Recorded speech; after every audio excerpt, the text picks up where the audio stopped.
All right, my friends. There you have Geraldo saying all these terror plots are fake, and he's right. But why is he now suddenly right? That's the question going on in the media shell game. But before we continue, my friends, I'll tell you once again, you're listening to the 198th episode of Media Monarchy. My name's James Evan Pilato. I'm your host and webmaster of the site and show at MediaMonarchy.com, your source for alternative news, politics, conspiracies, and cover-ups. Coming to you live, as always, from the Portland Radio Authority, PRAradio.org. And again, a huge thanks to our affiliates, ZeroPointRadio.com, RevereRadio.net, FROlympia.org, BerkeleyLiberationRadio.net, OneSkyRadio.com, and on and on. Huge thanks to the affiliates. That's how we keep going and growing. Continuing our police state updates, Portland, Patsy, and the DHS PSAs. Camden, New Jersey's massive police layoffs cause concern for public safety in the United States' second most dangerous city. Interestingly enough, this story from NewJerseyNewsroom.com doesn't want to load anymore, so I added up the Google cache for you to read this article. As we see, it's almost as though it's happening on purpose, the rug being pulled out on a number of levels. What did we report a couple of months ago? The decriminalization of everything here in Portland, from drugs to breaking and entering, hit and runs. They're getting us used to the idea, of course, that the cops aren't going to be there when the crap hits the fan. There's no way, even if they were hired, if things get really, really bad, they're going to go AWOL and take care of their own anyway. That's why we need to know our neighbors. Myself included, you included. But I digress. House passes amnesty citizenship plan for illegal youth in the so-called DREAM Act. However, the Senate Democrats might not have the votes. More on that from the Los Angeles Times. Politico.com reporting on White House speechwriter's stand-up routine about TSA and defrocked priests. Well, he wins a prize in the District of Criminals as the District of Criminals' funniest celebrity. I'd never heard of the guy, and I'm not even going to click the link to find out who it is. But again, it's all very funny. TSA molestations, all very funny. Video flashback for you. CNN reporter was put on watch list after criticizing the TSA. That goes back to 2008.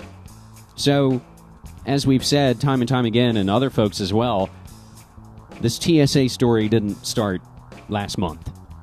It's been growing and building. But you don't hear about it on the controlled corporate media until they want to get you concerned about it. Until they need the reaction out of you. Remember, the real action's in the reaction. TSA subjects the Indian ambassador to the U.S. to a glass cage and enhanced groping.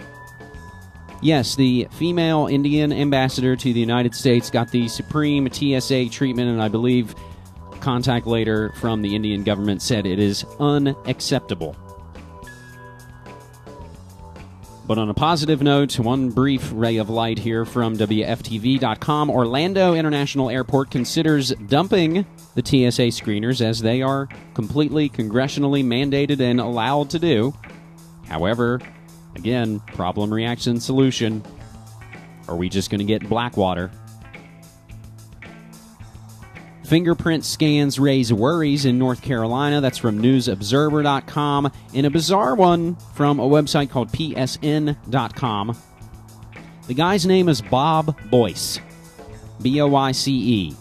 And the article is called Man's Unrequested Verichip and Associated Tumor Removed. This ties into forced microchip implanting. And there are bizarre photos that appear to show a gross-looking tumor and the size of a grain of rice Verichip, the microchip, the mark of the beast, the RFID chip, whatever you want to call it, the track and trace beast system, whether you believe the Bible or not.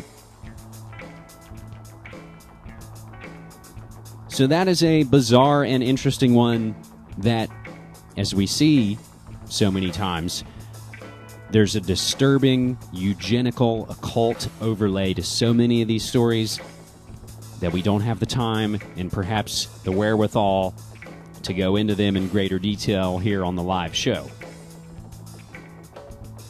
But perhaps, hopefully, in other avenues with new interviews and all the things in the works. A perfect way to close these police state updates. You know, what's a police state without the super center, the processing store, the company store, the only business left in many towns? Well, you've got to have the telescreens with Big Sister at Walmart. Hi, I'm Janet Napolitano, Secretary of the Department of Homeland Security. Homeland Security begins with hometown security. That's why I'm pleased that Walmart is helping to make our communities more safe and secure. If you see something suspicious in the parking lot or in the store, say something immediately. Report suspicious activity to your local police or sheriff. If you need help, ask a Walmart manager for assistance. Thank you for doing your part to help keep our hometowns safe.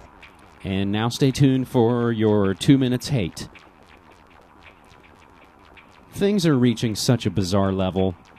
Telescreens at Walmart with Homeland Security heads telling you to rat people out for any number of infractions, and we've had commercials making fun of that.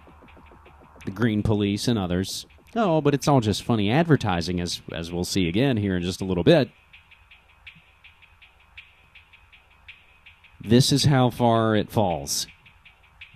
And you must know, of course, that organizations like Walmart are tied into this critical infrastructure. And you know that in towns when, again, the crap hits the fan, they'll be used as the processing center.